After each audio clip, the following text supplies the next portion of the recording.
I'm not near you. I wanna fry, me wanna fry. I really like I like your style. It makes me want to live my life, You're so amazing, and my heart's engaged by you. I sing in awe of your presence. You're so commanding, and I so recommend. Hello everyone. I know that was kind of abrupt. This is going to be my first live discussion on my track. I'm Chanell J. Wilson, singer, songwriter, recording artist, and author, and I just wanted to go live and say hello to everyone who has subscribed to the page, who was able to download the record, and just everyone who's given me a shout out. So I just wanted to go live today and just say hello. Hi everyone. I'm using a new platform, so definitely bear with me as I toggle between all my screens here. So yeah, Draw Near to Me is now officially out and released to the world, and I feel like I just gave birth to a new baby in my history and career as a songwriter. Today's show basically is just going to be a live discussion on the track, and just me telling you a little bit about my artistry and a little history on the track Draw Near to Me.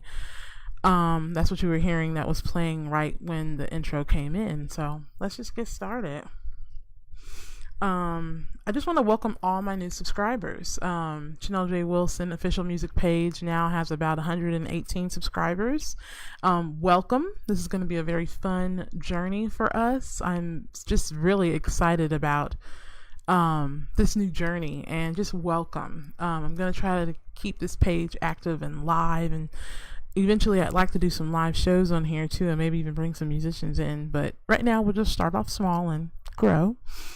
So just welcome family. This is a family experience. On my website, I say that I want to honor my talent, be disciplined in my craft. Creativity and love can heal this world. And I believe in creativity. I believe in love. And I believe that creativity and love really can heal this world. It inspires us in our worst times and in good times. Music creates a memory no matter what's going on in your life. And I just really, really believe in the spirit of creativity. Anytime I'm down, anytime I need an uplifting, I go right to my art. Sometimes I'll color just to see what wants to come out. And in those moments, I find beauty and joy, and then I begin to appreciate life and recognize and realize that trouble doesn't last always. I stumbled upon a quote today, and it's funny how I found the quote. I have a 4-year-old son, and he likes to do a lot of little boy things, like go in mommy's drawers and all of my little stashes of like books and stuff. He loves going in my art supplies for some reason. And so today he somehow got a hold of an old magazine that I kept, and I usually keep magazines if I like certain pictures in there and I want to like look at some of the color schemes that they have going on. So if I want to draw something and come up with like a color scheme, I'll put things together. So he pulled this one thing, and I was having a moment where I was really like, I felt like I was praying, like I was asking God a question about a decision I needed to make. And I looked down on the floor from where he had just gotten to one of my magazines, and he decided to rip the page out, and it was just sitting right up. And the phrase, or the quote, the caption, it says, "Perseverance is the only way that we are ever going to change things. We have to just take a stand." And immediately in that moment, I felt like my question was answered. I was so moved, and I chuckled, like my son decided to, have a moment where he started playing around and doing something. And in that, I feel like God used that moment to speak to me directly about perseverance, about the spirit of perseverance, and about not giving up. That leads me into the story of Draw Near to Me. I've been writing songs and poetry since I was 13, and I've been performing since I was 3. And during that time at 13, I was so determined to get my thoughts and ideas out. And so I used to carry a red binder, and in that red binder I would have all of my songs, all of my song lyrics, my ideas. If I wanted to hear them in full, I would record a tape, and on that tape I put it inside of that binder and I carried it around. And I'd always say to myself, wherever I go, one day I may meet a producer, I may meet someone who can give me the opportunity to help me get these songs out. And what I used to do back then when I was a young girl is I studied musicians. I studied a lot of artists. And in studying those musicians and those artists, what I began to do was I began to study the industry. I began to study songwriting, form, looking at my different just the fun artists that I loved. And from that, I began to develop my craft. I'm going to share a little silly story. Those who know about me kind of know about the little silly story, and then some who don't, this will be your first time hearing about it. So my first concept of a package idea for an artist was, it was a group. I made up a little group out of my cousins. It actually turned into two forms. First it was a group of 4 of us, and then we all graduated from our elementary school and went on junior high. So then in junior high we made just the 3 of us, and we called ourselves Not Ladylike. And I know it's so cute. And in the group, one of my cousins was the singer, one was like the poet, and then I decided to be the rapper. And my stage name was Nelzy C. And jokingly, we now call my family always calls me Nelly. But in that particular group, when I was a little girl, I was the rapper. And so I would write all the songs out, lyrics, everything, and I'd tell one cousin how I wanted her to sing it. The other one, I wanted her to come in on every bridge, and then I would come in with the rap and I'd give it to you. It's funny, I should have posted it. When we used to go to Great America, I'm from the Bay Area, so I used to go to Great America, and they had where you could go in and record to karaoke tracks, and then you could go around the corner at Great America and you could go record the video. So every time we went, I wanted to make sure we did a video, and every video you saw, I was giving it all. I committed to whatever song we did, and I was going for it. Next time I do a video, I'll make sure I'll put up some of those images. They're kind of hilarious. It's hilarious, but at the same time, even now when I look back, I saw my fire. I really, really wanted to do this. It was more than a pipe dream. I was already an artist. I had been performing since I was 3. And on my YouTube channel, here, if you look on, it's called Introducing Chanell, I talk a little bit about it, not in detail. I think I'll do a video more in detail about some of the things I did when I danced. I danced from the ages of 3 to 13 with the dance company in San Leandro, where we did tap, ballet, jazz. We won a lot of regional competitions. I had a lot of trophies. I was one of those kind of girls. A lot of competitions, but they were fun. I used to enjoy those, and you just learn so much. I hope it's not freezing on us. Okay, so back to where I was getting at with just that whole process. And then when I got into about from junior high to high school, I kept writing in secret, but I did let go of the idea of having that group Not Ladylike. And then I kind of tapered off to maybe one day I'll become some kind of singer-songwriter. I remember in 1988 when Tracy Chapman came out with her debut album, that sparked something for me. So deep down inside of myself, I knew I would always get to the idea. I would always get to the songwriting. I just didn't know when. It wasn't until after I decided to leave college for some personal family reasons, and I entered into ministry shortly after. And in that ministry, I began to learn about dream fulfillment, pursuing those things and those ideas that you had when you were a little kid, and actually pursuing them and believing in them, and not settling for just, I'll just take this job and then just sit off to the side like, I hope I can do this, or maybe one day I'll do this, or it would be nice if I can do this, but this is my life. And in that ministry, they talk so much about dream fulfillment, and that sparked something within me where instead of me trying to go out and just pursue some basic type of thing, I needed to give my artistry and my creativity a try. So after I left that ministry, I entered music school, and in that music program, it was DVC, by the way. It's a very great program. If you're ever thinking about learning music and, you want to go somewhere where it's a reasonable cost, go there. They've got great equipment, great teachers. All the teachers there work in the industry, and then they teach out of their part, some full-time, some part-time, but they all have experience in the industry. So you're learning from industry. Some of them music business lawyers, some of them are producers, some artists. All of them have had some form of experience in the industry. So they're giving you your information straight from their experience. And there was so much that I learned in that program, both about songwriting, music production. I think it's always good to study music production, even if you don't plan on going into it, because it keeps you familiar with what's going on when you go into the studio. So you don't walk in there like, oh, this is all these foreign things and I'm nervous. You still have an idea. You can still speak a certain language to your engineer or your producer and say, hey, can you turn the mix up? Hey, the mix is sounding kind of muddy or kind of tinny, or maybe we just space the stereo image out a little bit more, maybe put a little reverb here, EQ here, pan here. It helps with the language. So I took a series of production classes to help me sharpen my skills. Basically, I was making an investment in my songwriting because something in me said, dive into your music. Don't give up on that goal. I got my vocational certificate in music industry studies with the emphasis of recording arts. And so I definitely have that vocational certificate. And then after that, I did a lot of little projects here and there while there. We launched kdvc.org. We put out a record. I helped a lot of guys with a lot of their mixtapes. That was actually very fun because it put me back into that place when I was 13 with that red binder of putting campaigns together, putting ideas together, putting a creative package together of a specific title of this is what the product or the project is going to be, and every song we can kind of write to this theme, and let's look at what sounds, what mood. So it was a really fun interning school experience for me, and it helped me come out of my shell. Draw Near to Me was written there.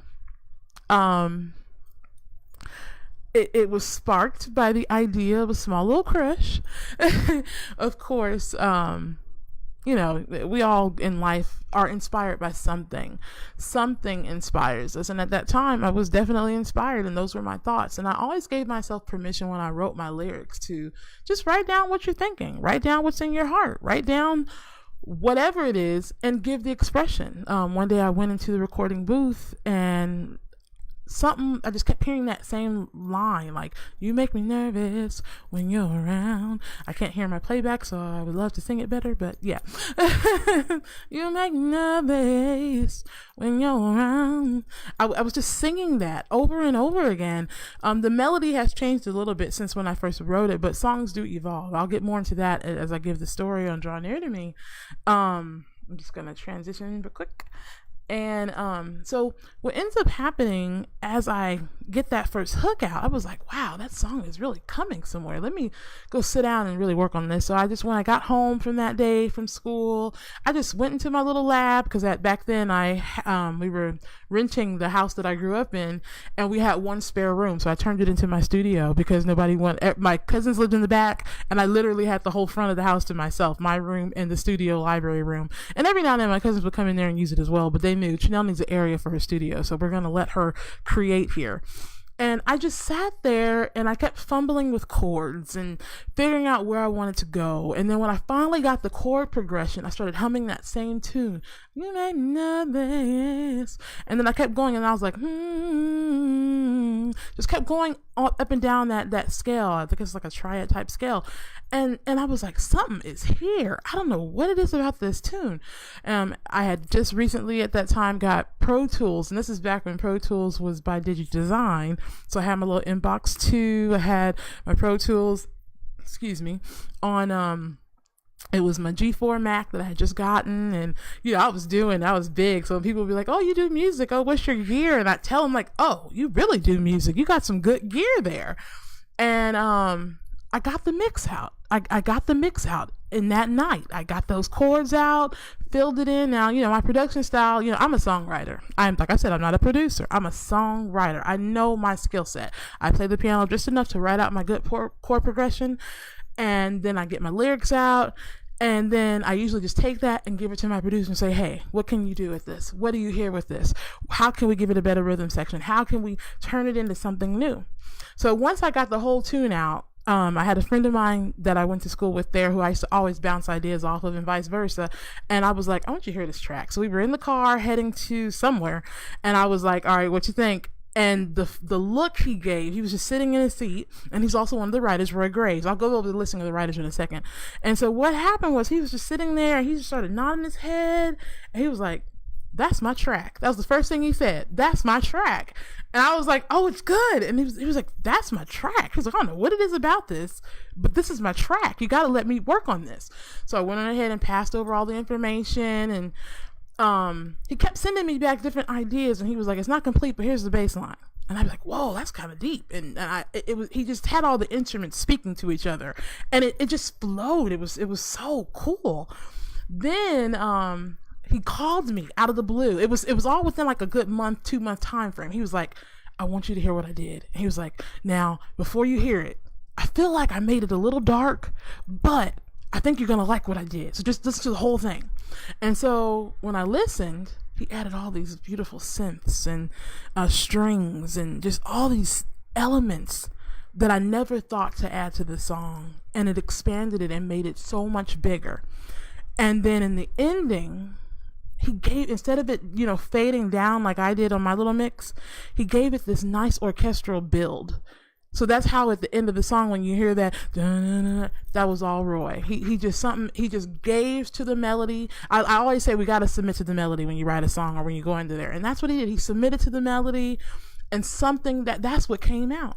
And so at that point, we were trying to figure out how to get all this stuff produced and working back. This was like 2006, because I wrote the song at the end of 2006, 2007. And then, we all, life happens. We kind of, moved on, got different jobs and different things. So the song ended up getting shelved. I did pass out a couple of demos of it though. So then what happened, I want to say it was like 2008. No, I think it was probably like 2011, 2012, because it was actually a big chunk of time, like 4 or 5. The band I was working with, the Joystone, we were trying to get some stuff together for our EP project. We actually have a whole big project that we've put together that is unreleased.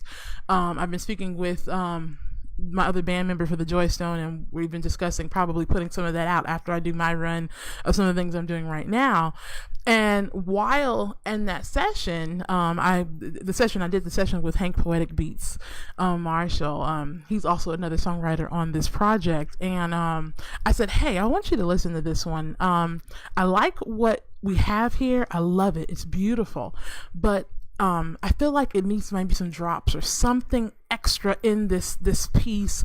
And I just wanted to have a more modern commercial sound. By this point, the song was probably like 4 or 5 years old. I said, I love what was done. I said, I love it. I'm so sorry about that. That's my alarm. I'll turn it off. I love what was done. But there's something about, there's just something that I know you can bring to this bass. I knew his catalog. I've been kind of listening to Hank's work since I was a little girl. We grew up together. And so I've heard his progressions just going. I've always heard his mix. So I knew there was something that he could add to it to just give it that extra oomph. And he took that song and within 10 minutes gave us the creation we have right now. Still keeping all of the elements that Roy gave, still keeping all of that depth in the end, even some of those areas that Roy called dark with those different blue note type style colors.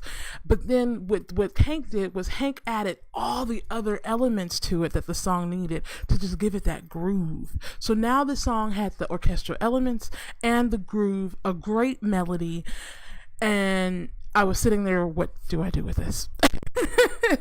Because the song now had evolved, and it wasn't so much that it was a problem, what do I do with this? It was, how do I expand my artistry? How do I expand my singing? How do I expand myself to the melody now of this song, the groove of this song, the thought process of this song?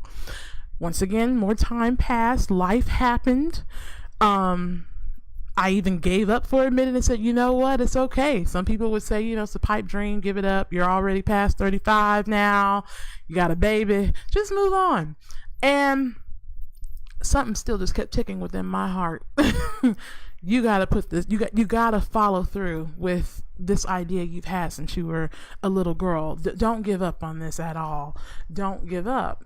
And so I was coming home from work, and something in me just felt like I needed to share. And so what I used to do, if you go on my page, you'll see that I'm always doing little doodads and nonsense songs. And I call that, when I'm workshopping or working out a tune, I like to play it for people.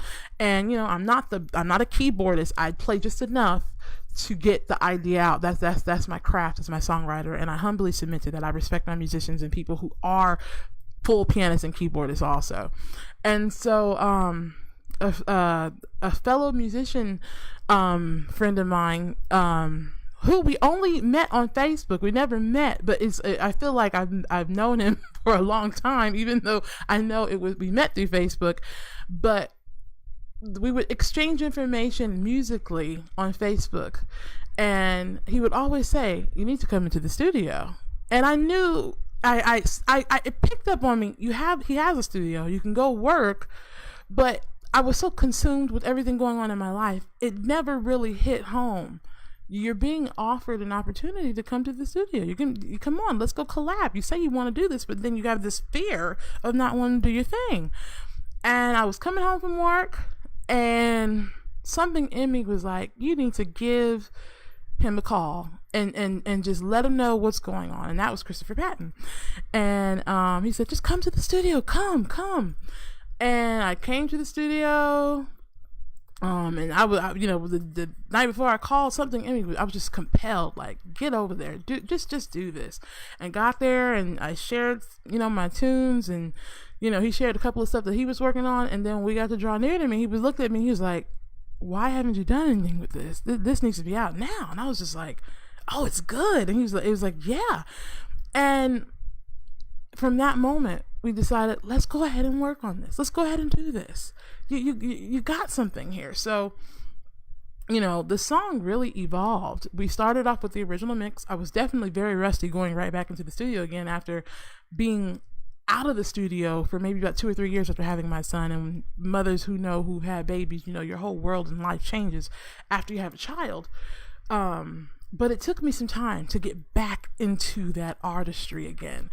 And as time progressed, I would keep looking. I would workshop certain parts of the song and try to get my vocals back to where I could get them. And then I realized parts of me have changed. My voice changed compared. I grew up in life. So the meaning of the song, like I said, when I first wrote the lyrics, I had a little infatuation about a guy or something. And I think I was in my early 20s. Now I was a grown woman with a kid over 35. I viewed infatuation and certain, ideals about relationships very differently after going through, a fully, romantic relationship and just growing, having those grown woman growing pains. So I viewed the song very differently. I felt like I sang it now as a grown woman versus as a little girl in puppy love. So my voice changed, and I had to submit to that. In January, my uncle passed, and he has such a unique story. I'll have to share it later, but one of the key things about it is that he was a pianist, and he could play by ear. He could hear something and just go and play it. And his death, it really impacted all of us because, as death happens, it's unexpected, and you don't expect to lose someone that you love. And so when he died at his service, everyone just shared stories about how much he played that piano, how much he loved it, how he would hear a tune and just play it. One of my uncles said they had listened, oh goodness, now I can't even think of who the artist was, but they had listened to a jazz artist, and they listened to the whole record. And then my uncle got back from work. This is my other uncle. He said he got back from work and he heard all the songs, and he was like, is that the record? Then he went, wait a minute, that song's playing the record, playing it on the piano.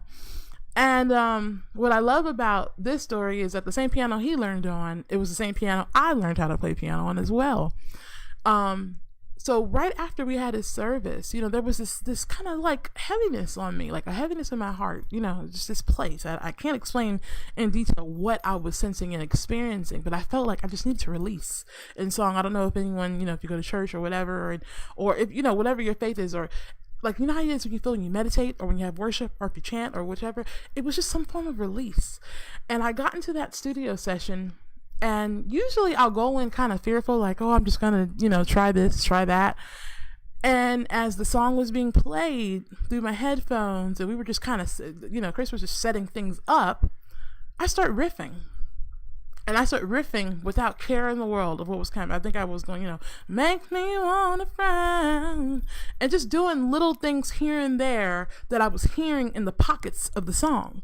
And one of the key things me and Christopher were dealing with when we were working on this particular recording was, how do we weave the melody into the licks and runs and grooves? Because there's so much happening in that song. I encourage you, download it on iTunes, check it out on, Pandora and Spotify and Tidal.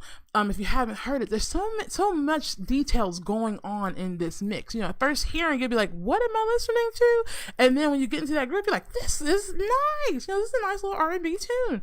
And so when we were preparing these arrangements from the melody that I brought to, and then I started ripping, he came in and he was like, why aren't we doing that? That's flowing into the groove. Let's work on that. Let's try something with that.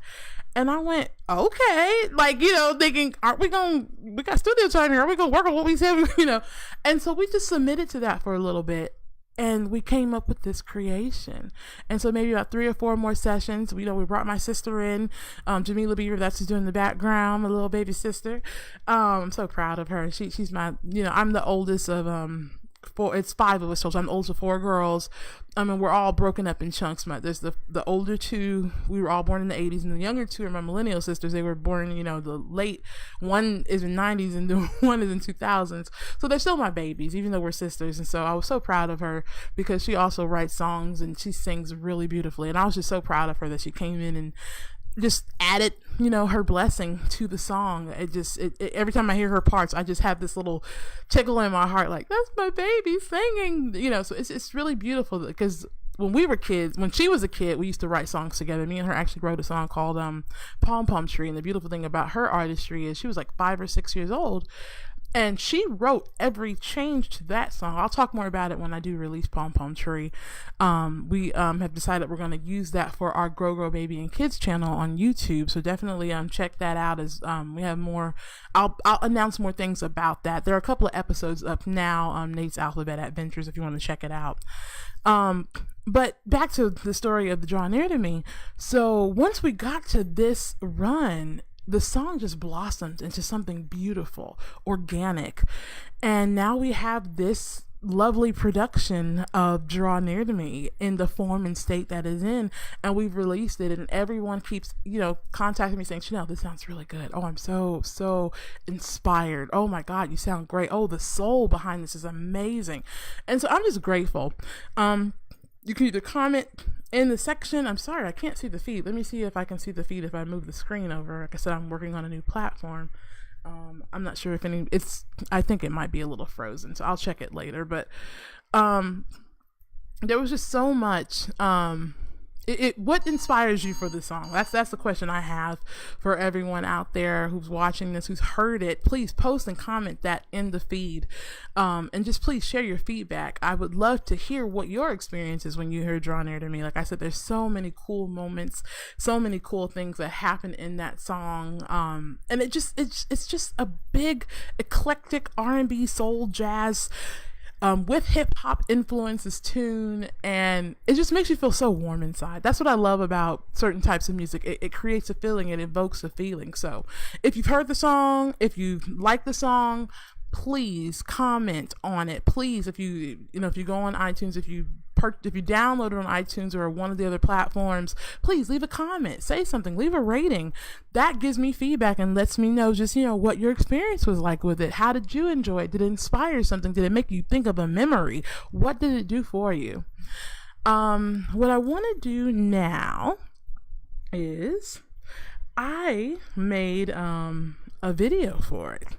And so that video has been on YouTube. So I'm going to go ahead and set it up where we can play the video. And then after, I'll share a little bit of information about that. So I'm just getting it queued up right now. Okay, so here we go.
And that was Draw Near to Me.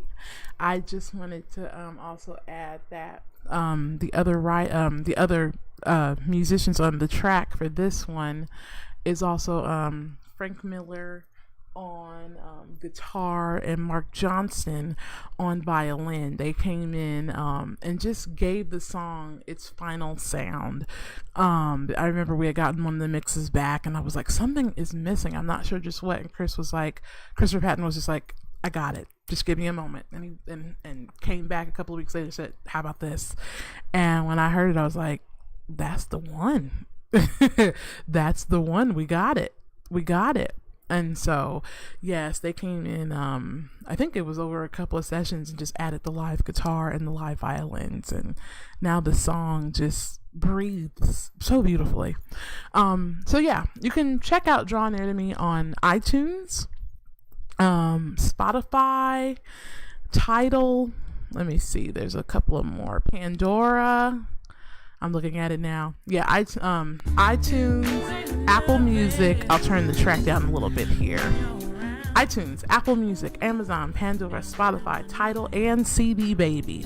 I would like to encourage everyone, please, please, please, please, go online and download it. We artists definitely need support. Please download it and let me know when you did or if you did. And just leave some comments and feedback about it. If you want to stream it, you can stream it on Spotify and Tidal, definitely. You can listen to it on Pandora as well. But yes, please, if you can download it, please, please, please, please, please, please, and tell a friend. Word of mouth, can spread. So please tell a friend, encourage them to download it as well, and leave a comment.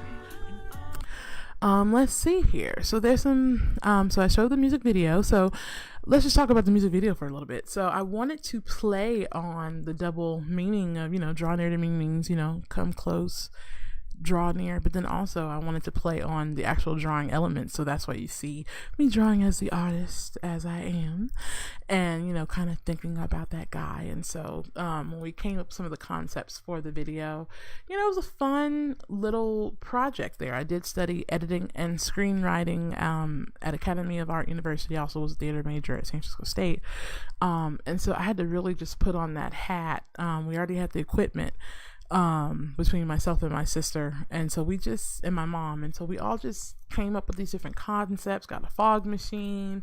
I want that film noir feel, and we just went for it, and it was awesome.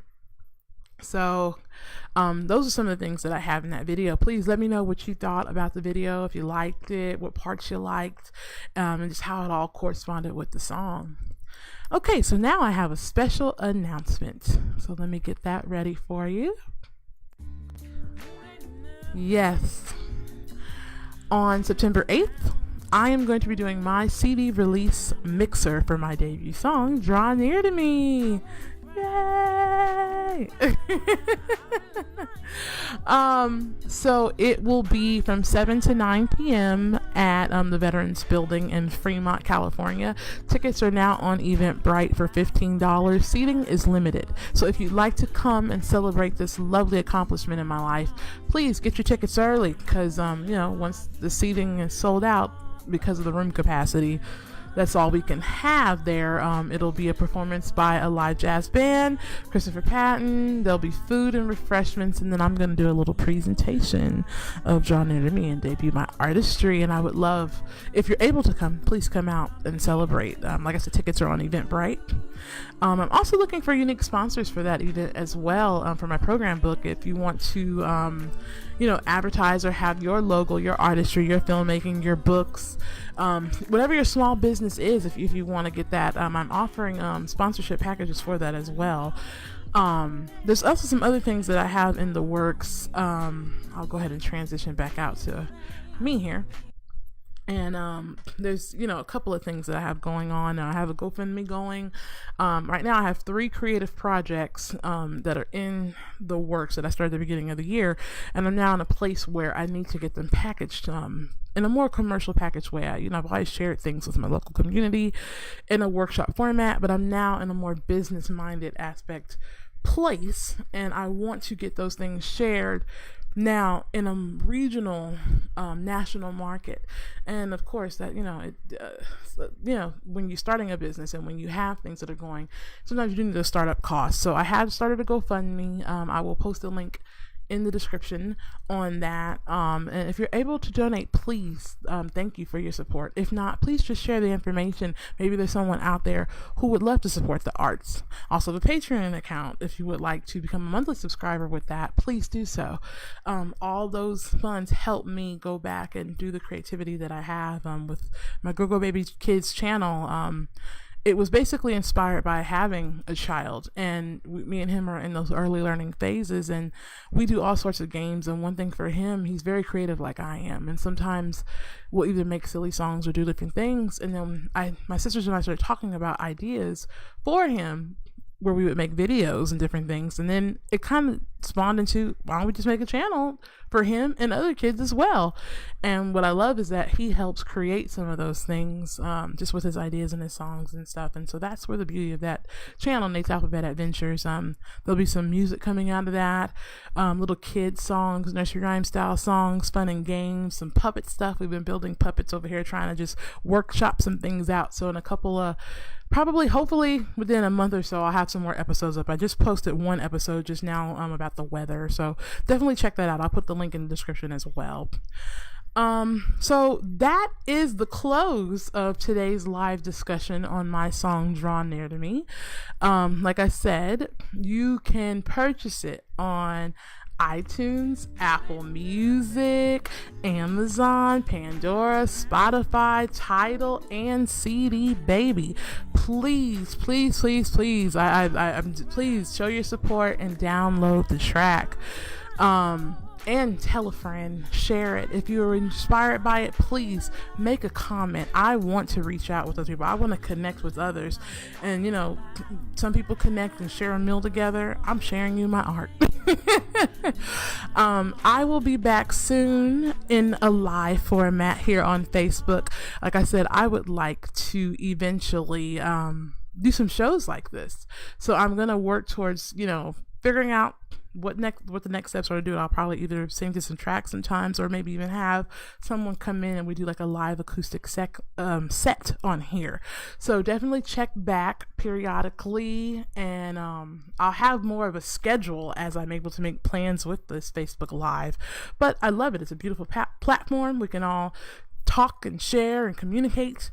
I'll learn how to do this and communicate on the phone with the comments that come up immediately. But for now, I think this was a good just introductory, and I just wanted to welcome everybody to the channel, welcome you to my artistry. I've got a lot more coming. I'm a theatrical performing person. I don't know if I'm going to say thespian. So I got some more ideas coming. I definitely want to tap more into my artistry. I would like to see some of my music videos get more Michael Jackson-esque, if I can say that. Like Captain EO type style things. I'm a very peculiar artist. I'm gonna just say that right now. I know my producer sometimes chuckles at me when I come to him with some ideas, like, I got this idea, and he'll just give me this look like, okay, we could work on it, and he'll give me that little look like, you're peculiar. But yeah, I could be, he says quirky, and it's beautiful. It works in the art. We all have our little something. So yeah, so please check back periodically. I will definitely come back with more things, and just welcome. Thank you so much for just joining and for checking out the track. And if you're able to download it and everything, please share. The more information I have on just if you enjoyed it, that helps me as a songwriter, and just lets me know if it's moving, if it's hitting the heart, if it's doing the work that it's supposed to do. Art is, Caesar Cruz says it, art comes to comfort the disturbed and disturb the comfortable. So I would love to hear feedback. So thank you for watching, and I'll read that quote one more time, because I think that's a good way to end it, because this was truly a perseverance journey for me. Perseverance is the only way that we're ever going to change things. We have to just take a stand. And that was by Anucha Brown Sanders. There was an article back in 2008 on her where she had to make a stand. She had to take a stand and come against a big company. And that was a quote she gave saying, don't give up. Sometimes you got to take a stand in life. You got to stand up for something and do something and persevere. That's really the big word about that, is because when you're in the middle of a journey or a fight or something in that nature, and when you're in the process of pursuing your goal or your dream, barriers are going to come. I heard a preacher once say, with expansion comes opposition. It's those laws of nature, those human laws, those laws of nature that we go through. But that pressure comes to bring forth a diamond. It comes to push you to that next level. So persevere out there. All right, I'm Chanell J. Wilson, recording artist, singer, songwriter, and author, and I will be back. Have a good day.